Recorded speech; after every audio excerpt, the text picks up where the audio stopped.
En marzo termina y empieza para él. ¿Por qué? Porque finalizará su gestión como subsecretario del Interior y automáticamente comienza una en el mismo cargo, acompañando a Eduardo Bonomi al frente de esa cartera. Estamos hablando de Jorge Vázquez, el subsecretario del Interior, que además es hermano del presidente electo Tabaré Vázquez y que fue prosecretario de la presidencia durante la primera administración de izquierda. Buenos días. ¿Cómo le va, Jorge? Bienvenido. Muy bien, muchas gracias. Esta es su primera visita al Observador TV, ¿verdad? Primera visita. Bueno, a ver, ¿cómo lo encuentra esta designación de Tabaré Vázquez? O sea, no va a cambiar mucho la cosa para usted, porque para algunos va a ser un cambio de aire, pasan a otro cargo o a otro ministerio. En el caso de usted y de Bonomi, siguen en la misma. Sí, seguimos en el mismo cargo. En realidad no es seguir en la misma porque siempre hay cosas nuevas para hacer. ¿Pero puede haber un enfoque diferente con Vázquez en la presidencia? Sí, una de las cosas que se ha definido y que nosotros ya lo venimos trabajando en este periodo de gobierno, pero que se va a profundizar más, es un enfoque mucho más integral de la seguridad. Cuando uno habla de seguridad, a veces una cosa es hablar de seguridad en plena campaña electoral y otra cosa es hablar de seguridad o de inseguridad cuando ya uno tiene por delante un tiempo para trabajar. Uno podría decir, bueno, el Uruguay es un país bastante seguro, muy seguro. Todos los extranjeros que vienen porque el Uruguay es un país seguro. En fin. Pero no hay una relación entre la realidad objetiva en cuanto al número de delitos y las condiciones de seguridad que hay en el Uruguay con la percepción que tiene la gente de este tema, donde realmente los ciudadanos se sienten muy inseguros. El enfoque exclusivo de la seguridad desde el punto de vista policial no está bien, no está bien. Nosotros venimos impulsando desde hace mucho tiempo que nuestra policía va a ser mucho más eficiente desde el momento que tenga la infraestructura necesaria para poder hacer las cosas bien, y segundo, cuando nos integremos a otros actores que también aportan mucho en lo que tiene que ver con las condiciones objetivas de seguridad, pero además con la percepción de la seguridad por parte de los ciudadanos. ¿Y como, por ejemplo, estamos lejos de eso hoy? No estamos muy lejos porque nosotros ya lo hemos estado planteando. Por ejemplo, el Plan 7 Zonas es un plan mucho más integral que ataca el problema de la seguridad, ataca la percepción de inseguridad que tienen los ciudadanos y es una acción combinada de distintos actores del Estado. El Ministerio de Desarrollo Social, las intendencias, el Ministerio del Interior, el Ministerio de Deporte, en fin, son varios actores que actuando sobre determinadas zonas generan determinadas condiciones que favorecen mucho las condiciones de seguridad.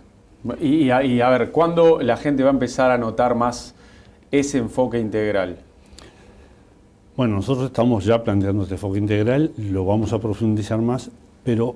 ¿Cuánto se necesita para que quede demostrado en la calle? No, hay algunas cosas que van a ser imprescindibles, que es, por ejemplo, pasar por la etapa de la elaboración de la ley de presupuesto, porque hay cosas que hay que presupuestar que en este momento no tenemos los recursos asignados para eso. Ahí se juega un partido. El plan 7 Zonas salió un poco sacando plata a un lado del otro, bueno, y con eso se hizo el plan de 7 Zonas. Ayer se inauguró el centro cívico de la zona de Tres Ombúes, que quedó excelente.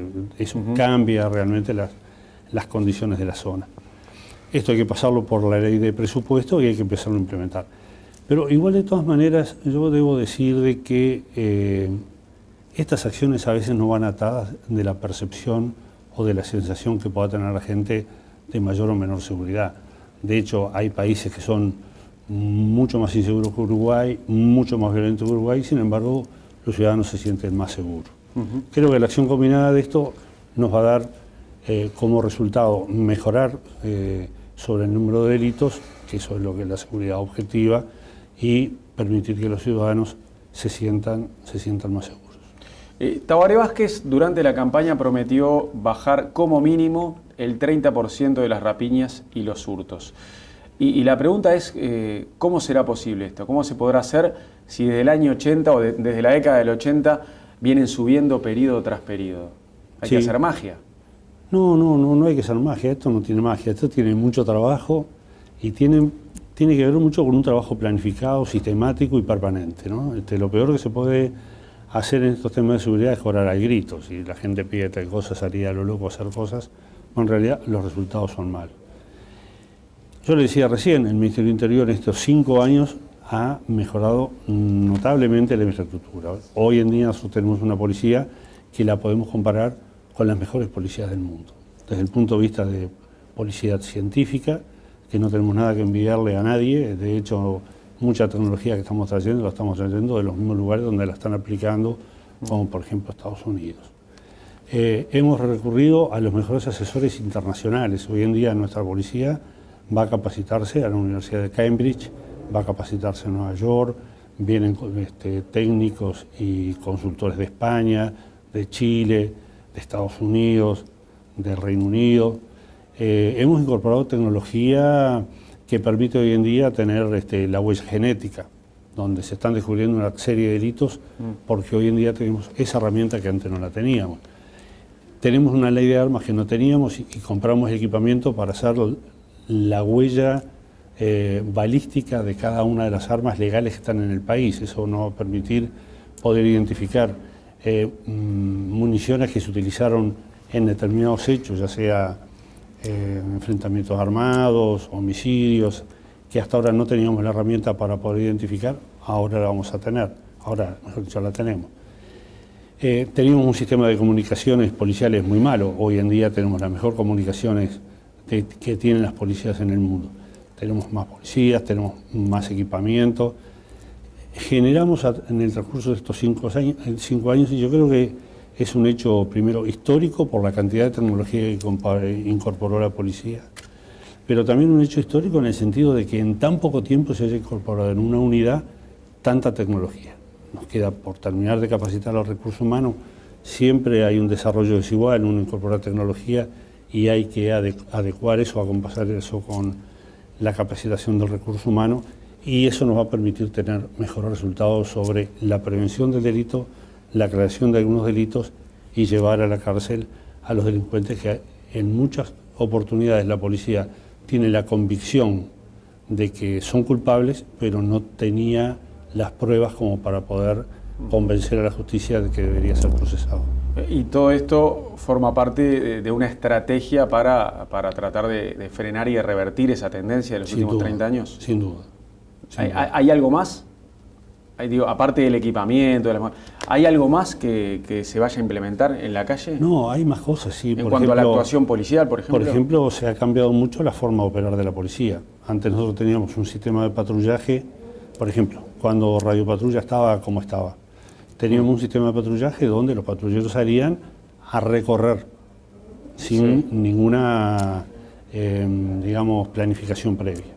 Hoy en día nosotros tenemos tecnología que nos permite determinar en qué lugares de Montevideo o en qué lugares del país se produce la mayor cantidad de delitos. Se llaman los puntos calientes, ¿no? Esto es un sistema informático que va registrando todo eso, y por eso le decimos a la gente que denuncie, porque cuanto más información tengamos, más eficiente vamos a poder hacer para actuar en esos lugares. El delito no se produce en cualquier lugar, se produce en algunos lugares, ¿no? No en todas las calles se cometen delitos, se cometen en algunas calles.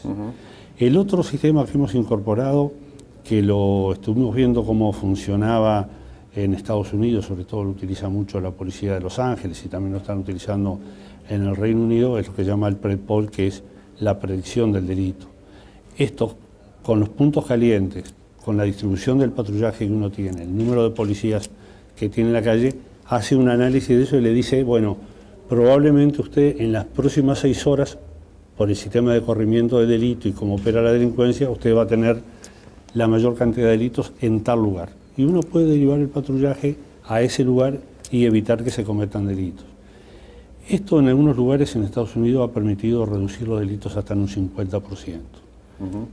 A nosotros, con el sistema de videovigilancia, por ejemplo, por saturación, hemos logrado disminuir el delito, por ejemplo, en la Ciudad Vieja, en el centro, en mucho más de un 50%. Claro, el tema es que las cámaras no están en todos lados. Entonces... Las cámaras no están en todos lados, las cámaras hay que ponerlas en el lugar que deben estar. La gente dice, sí, se produce un corrimiento del delito. Está demostrado a nivel internacional que el corrimiento del delito nunca es el 100%. Cuando uno mide la cantidad de delitos antes de hacer una intervención de este tipo y la mide después, el número de delitos en los otros lugares no creció no crece como lo que uno disminuyó. O sea, por ejemplo, no crece en los alrededores de 8 de octubre si hay cámaras en 8 de octubre, por ejemplo. Crece, pero crece menos. Pero crece menos. Pero crece menos. Y la posibilidad de tener más policías en las calles, ¿existe o no? Porque hay gente que lo pide esto. Claro.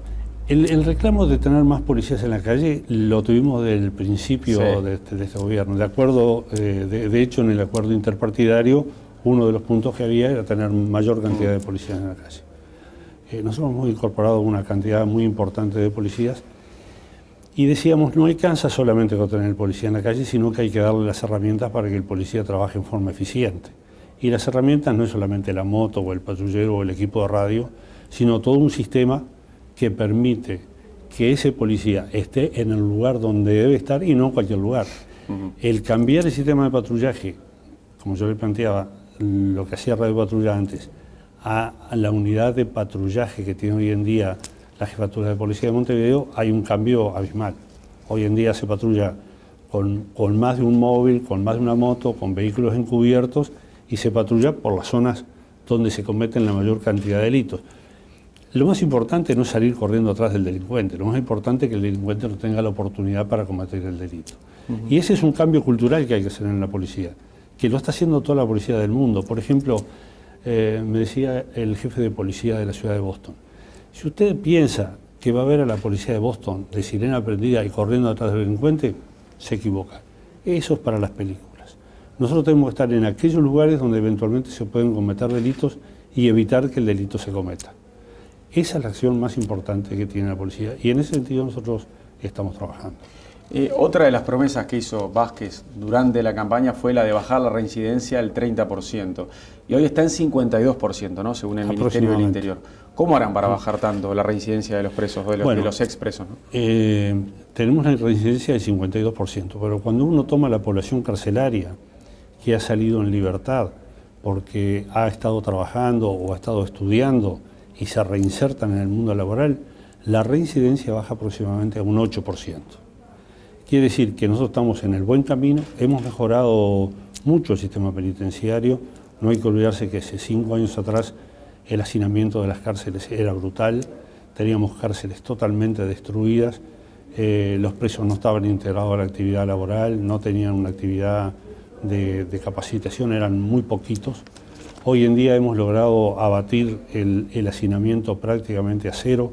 En algunos lugares tenemos un poco de hacinamiento, en otros lugares tenemos todavía capacidad vacante, pero estamos en un proceso de clasificación de las personas privadas de libertad, de manera tal de que cada uno esté en el lugar adecuado para poder recibir la rehabilitación que realmente necesita. Si uno dice, bueno, la media es el 52%, y este grupo de personas que ha pasado por un periodo de rehabilitación y se ha insertado en el mundo laboral es de 8, quiere decir que vamos por el buen camino y es muy probable que lleguemos a la cifra esa que nos planteamos. ¿Y cómo harán para terminar con el hacinamiento en las cárceles? Porque Bonomi prometió que en los próximos años sí, ya no habrá ningún hacinamiento. Sí. Bajó el más grave, ahora hay un hacinamiento más moderado, no sé cómo es la definición, o un hacinamiento que no es el más agudo, pero Bonomi dice que de acá a 5 años no habrá más hacinamiento en las cárceles. Y lo más preocupante es lo del COMCAR. ¿Eso cómo se logra?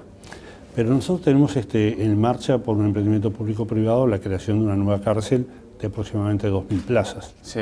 Eso tendrá unos 18 meses más o menos el periodo de construcción y ahí vamos a terminar con el hacinamiento del todo. Pero yo debo decir ahora, en este momento, el hacinamiento realmente es mínimo. Y no solo importa el hacinamiento, sino importa las condiciones en las cuales las personas están detenidas, porque podrían estar sin hacinamiento y en condiciones deplorables. ¿Y cuál es el límite, Jorge? Hoy tenemos cárceles dignas, que no las teníamos hace 5 años atrás. ¿Cuál es el límite para que se diga no hay hacinamiento? Por ejemplo, ¿cuántas personas en una celda de qué tamaño?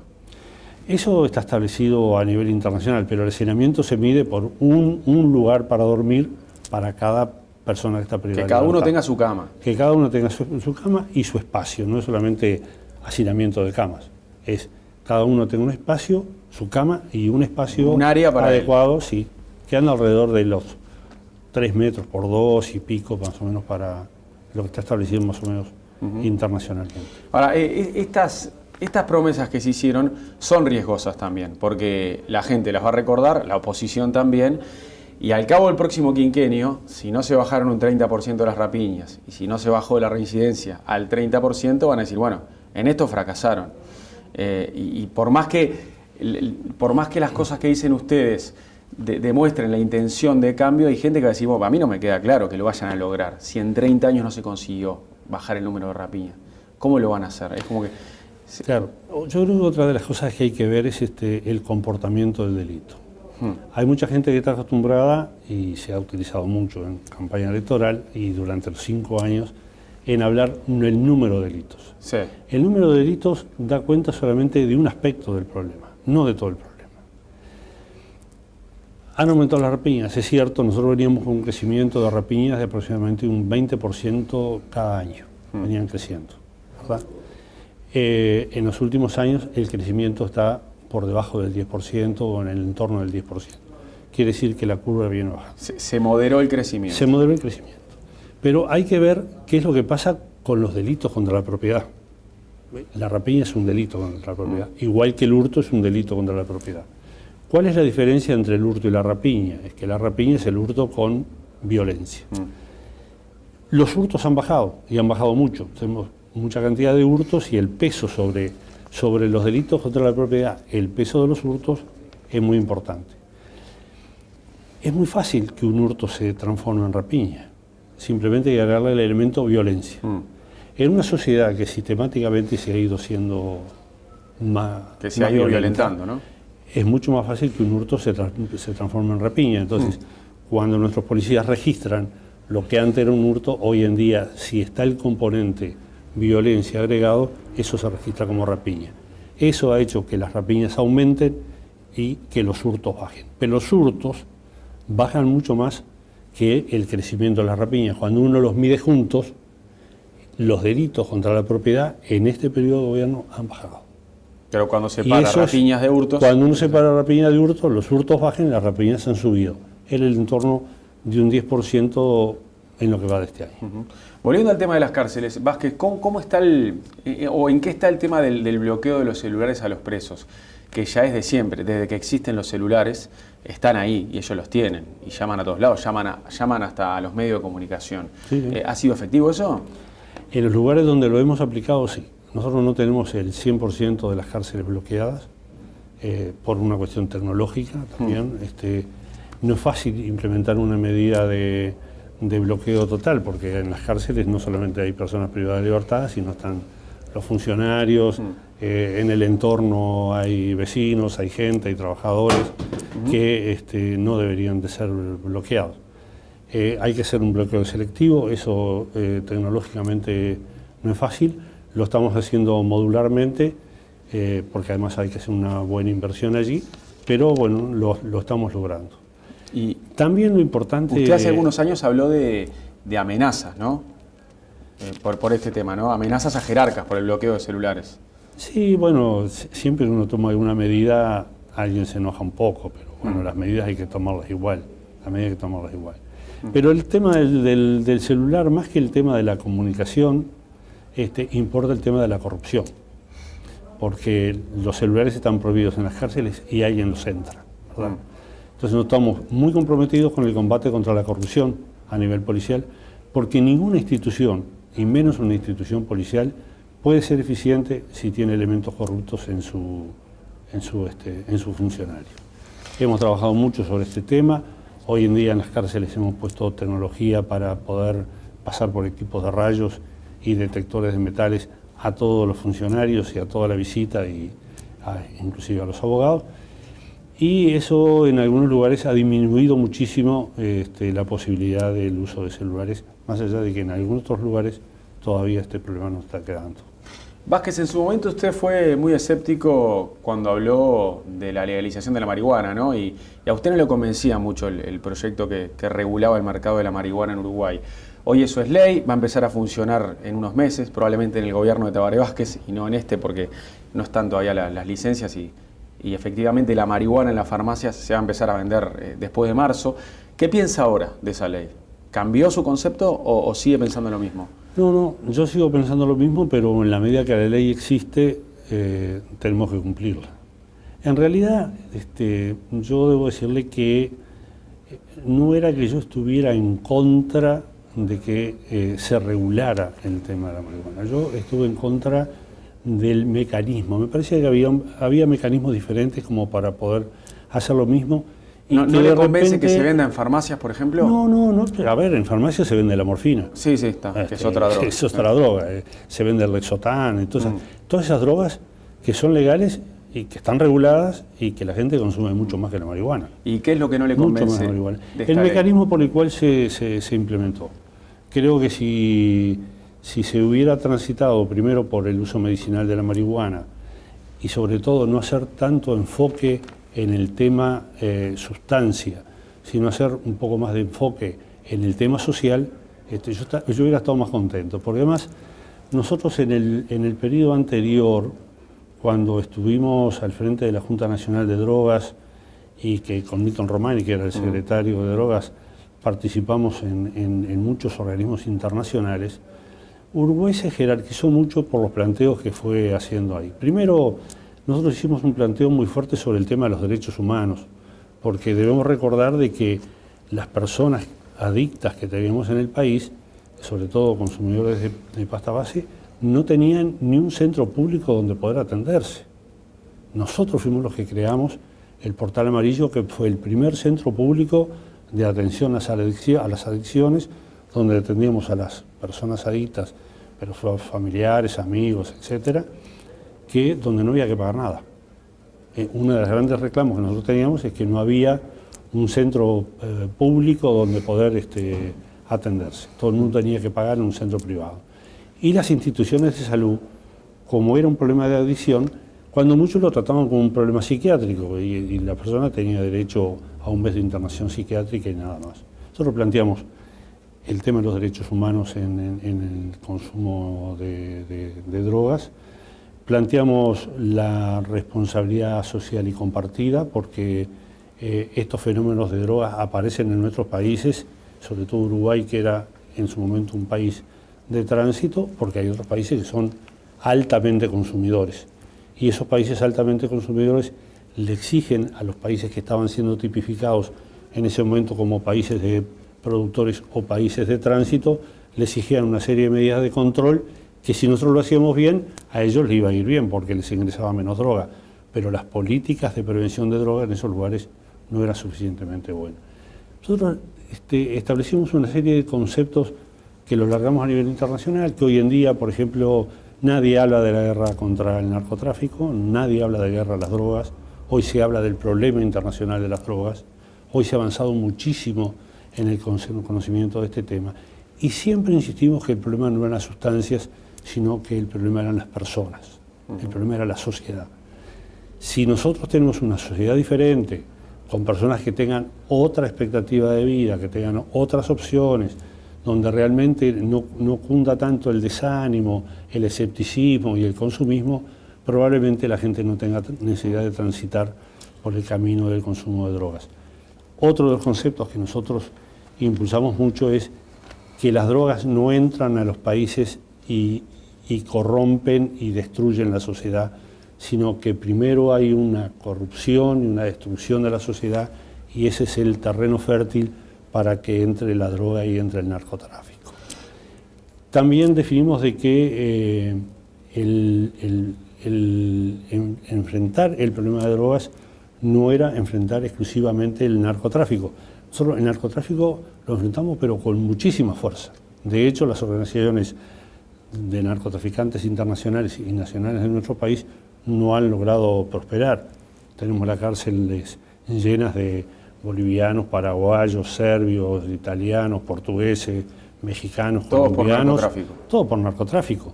O sea, se ha hecho en Uruguay un trabajo muy eficiente, lo que no ha permitido de que el Uruguay sea una base de operaciones para el narcotráfico internacional. Pero ahora, ¿cree que esta ley que permite vender marihuana en algunos comercios y permite comprar esa marihuana va a servir para luchar contra el narcotráfico? ¿Va a contribuir la ley?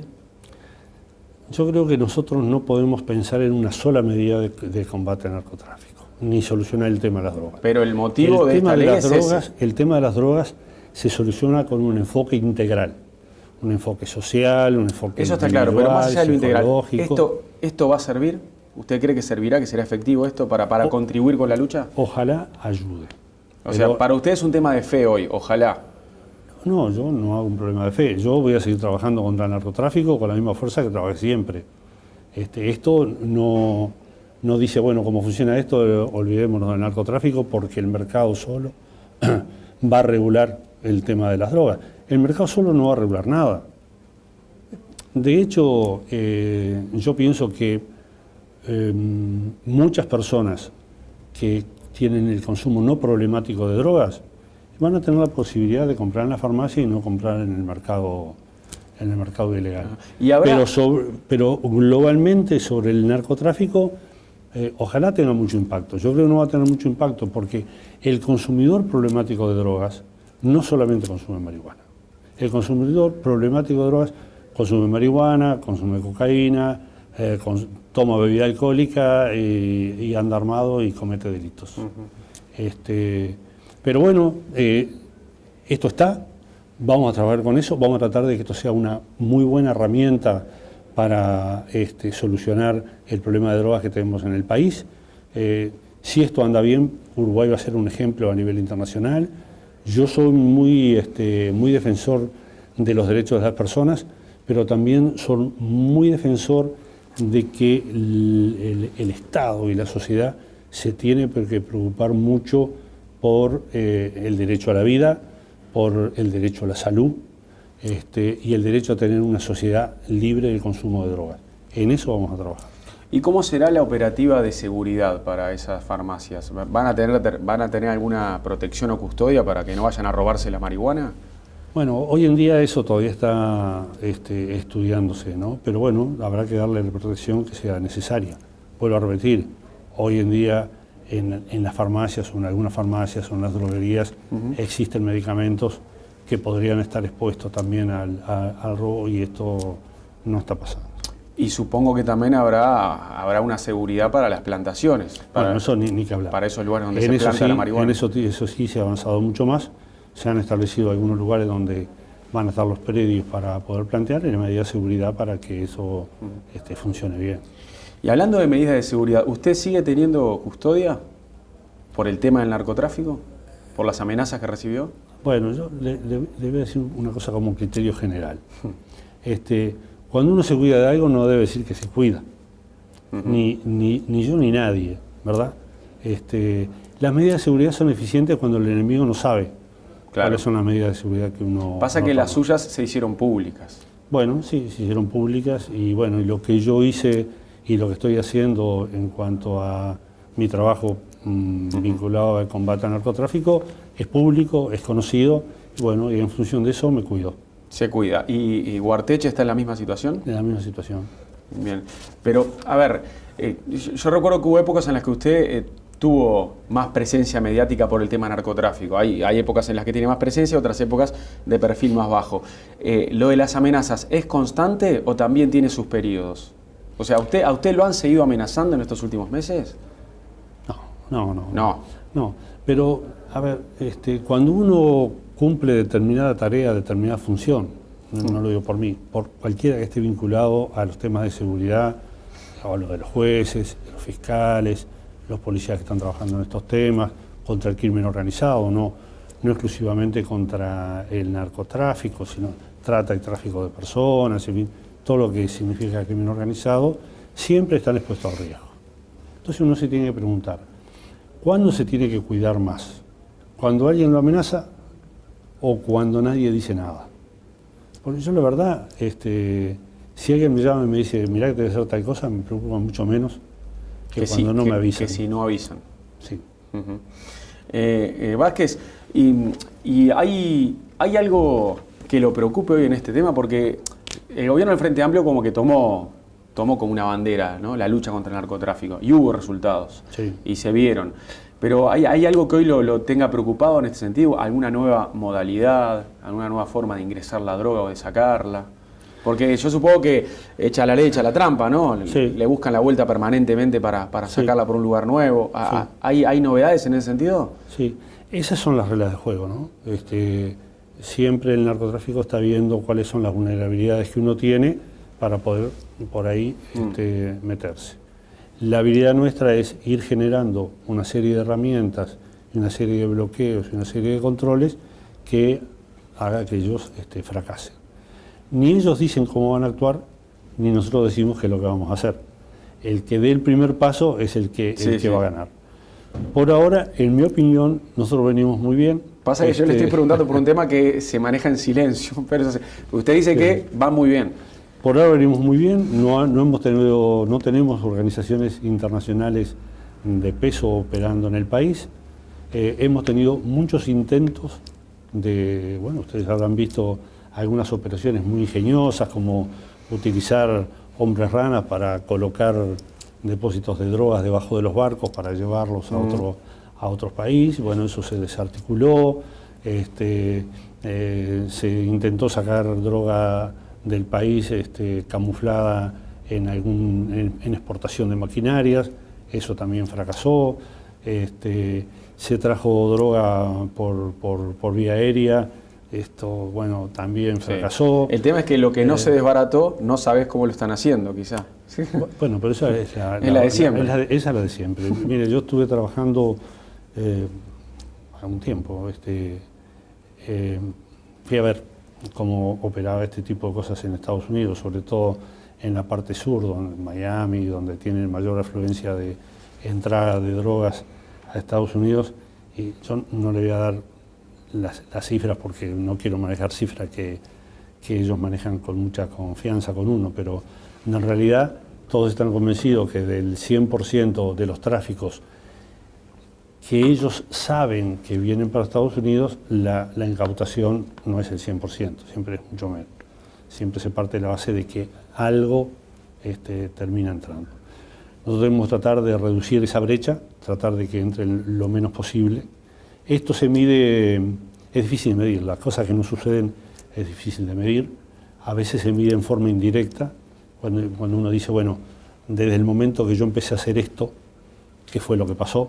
Y nosotros decimos, bueno, desde el momento que empezamos a trabajar como trabajamos a partir del 2005, con un serio compromiso del gobierno en combate al narcotráfico, los resultados son los que vemos, ¿no? Una incautación de una enorme cantidad de drogas, se han desbaratado una gran cantidad de organizaciones, se ha trabajado mucho sobre el tema lavado de dinero, porque también hemos definido en ese momento de que más importante que agarrar un cargamento es destruir la organización.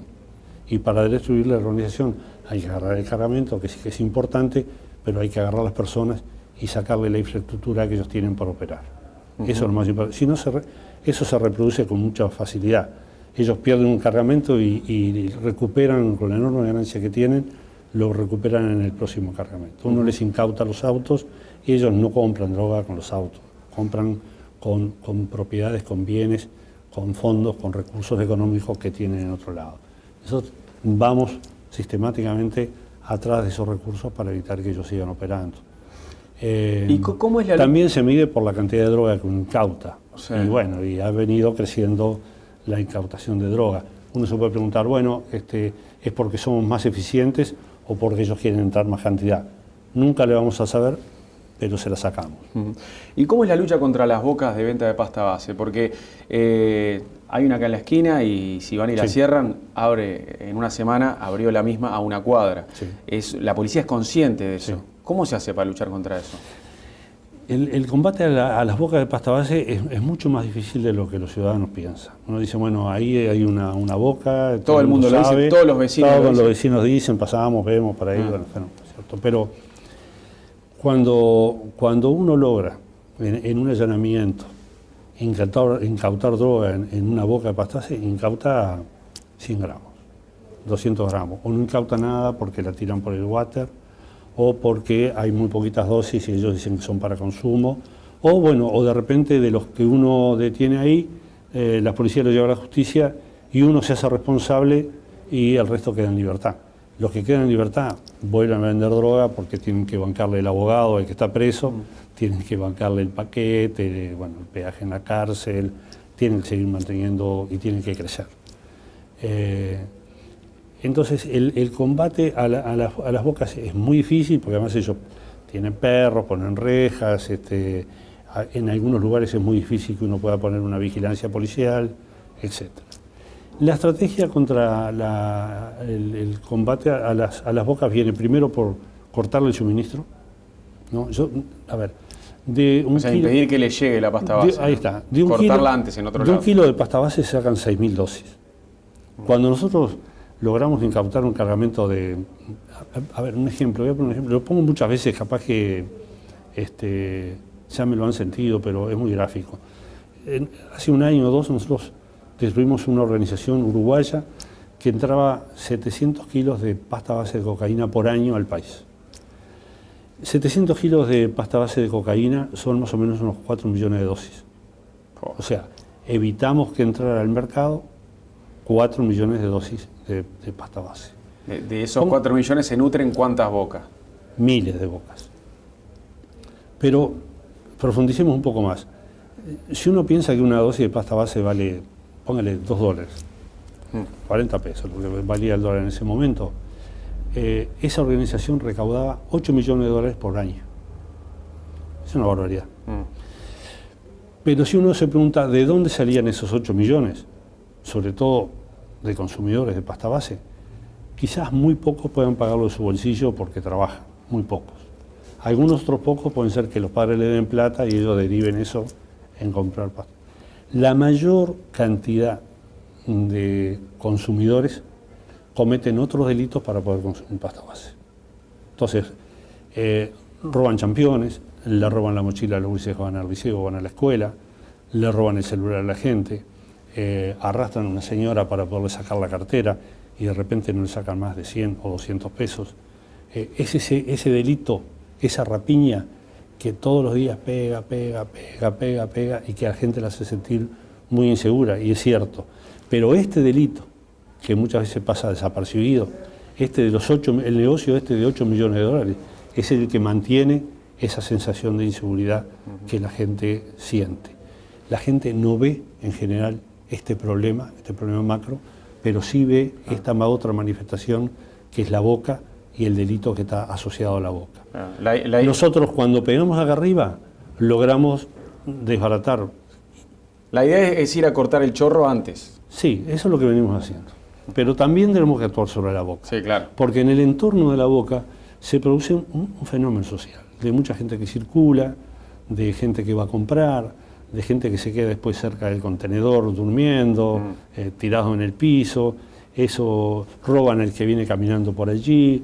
Entonces en el entorno de la boca se crea todo un clima de inseguridad que los vecinos lo ven, lo sufren y tienen toda la razón del mundo. Nosotros nos estamos planteando de que en esta primera etapa hemos hecho un combate serio a las grandes organizaciones. Este objetivo grande nosotros lo venimos cumpliendo bien. Nos quedan los distribuidores, que estamos trabajando bien y creo que se están teniendo buenos resultados con los distribuidores. Cuando nosotros pegamos acá, hay un desabastecimiento de droga en algunos lugares y empieza una nueva manifestación del delito, que son los ajustes de cuentas. Muchas veces entre ellos, entre los que están en el microtráfico, se terminan robando bocas porque ahí hay droga y ahí hay dinero. Viene la revancha de yo me cobro lo que vos me hiciste, y empiezan a aparecer los muertos por ajuste de cuenta, que son los homicidios que más han crecido en los últimos años. Nosotros vamos a pegar fuerte sobre las bocas de pasta base. Hasta ahora las bocas eran para nosotros un muy buen elemento para tener información, porque por las bocas circula gente, circulan motos, circulan vehículos, y cuando uno tiene la información de la matrícula de las motos, la matrícula de los vehículos, uno puede hacer un trabajo de inteligencia para llegar un poco al distribuidor. Pero bueno, sobre la boca vamos a hacer un trabajo fuerte también. Jorge, para algunos uruguayos, para algunos, los ex presos de Guantánamo que llegaron a nuestro país representan una amenaza. ¿Qué dice de esto? Mire, yo, como criterio general, me parece que aquellos prisioneros de guerra que significaban una amenaza para Estados Unidos, yo pienso que no están en Guantánamo. Aquellas personas que significan una amenaza para la seguridad de las grandes potencias no se ponen en libertad con tanta facilidad. Yo creo que en la medida que había Estados Unidos igual le dijo a Uruguay que hay que tener cuidado, advirtió. Sí, pero también los puso en libertad. Pero también los puso en libertad, es hasta contradictorio eso. Además, de hecho, estas personas podían haber salido en libertad mucho antes. Sí. No salieron mucho antes en libertad porque no quisieron dejarlo en libertad, pero claro, no tenían dónde mandarlo. Y por eso los uruguayos hoy se preguntan. Estados Unidos podía haberlo dicho, bueno, que vuelvan a su país. Claro, o que vuelvan o que se liberarlos en Estados Unidos. Sin embargo, buscó una opción diferente. Y ante esta incertidumbre hay uruguayos que preguntan, ¿son una amenaza o no para nosotros? ¿Qué se les responde? A mí me parece que si hubieran sido realmente una amenaza, el gobierno uruguayo no hubiera aceptado. El tema de la amenaza o no amenaza es un concepto muchas veces relativo. Nosotros fuimos una amenaza para el país, hoy en día estamos en el gobierno. Sí, algo de eso decía Fernando Pereira ayer también, que muchos uruguayos exiliados cuando llegaban a países del primer mundo, desde acá se les decía, mira, que pueden ser una amenaza. ¿Y estos ex reclusos de Guantánamo se van a ir cuando quieran? ¿Eso está claro? Bueno, eso no sé, yo no sabría responderle. El presidente dijo se pueden ir al otro día si quieren. Este tema se ha manejado con mucha reserva entre el presidente Mujica y la cúpula más alta de gobierno. Yo no podría profundizar más en este tema. Y más allá de la custodia personal que van a tener para su protección, como lo aclaró Eduardo Bonomi, ¿no? Va a haber una custodia para protegerlos a ellos. Además, ¿se los va a vigilar? ¿Van a seguir sus movimientos por las dudas? No deberían ser vigilados. Porque si no, en el contexto del país uno dice, bueno, ¿a quiénes tenemos que vigilar?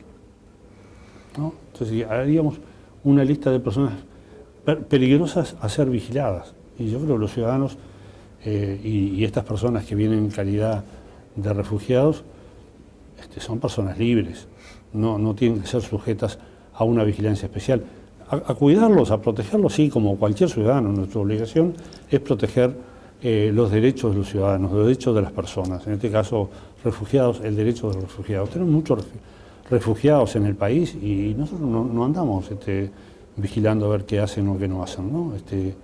Nosotros aspiramos que hagan una vida normal, que les vaya bien en la vida, bueno, y si les va bien, mejor, y si en algún momento cometen algún delito, bueno, los agarraremos. Jorge Vázquez, muchas gracias por visitarnos hoy. No, gracias a usted. Que pase bien y suerte en los años que vienen. Bueno, muchas gracias. Gracias.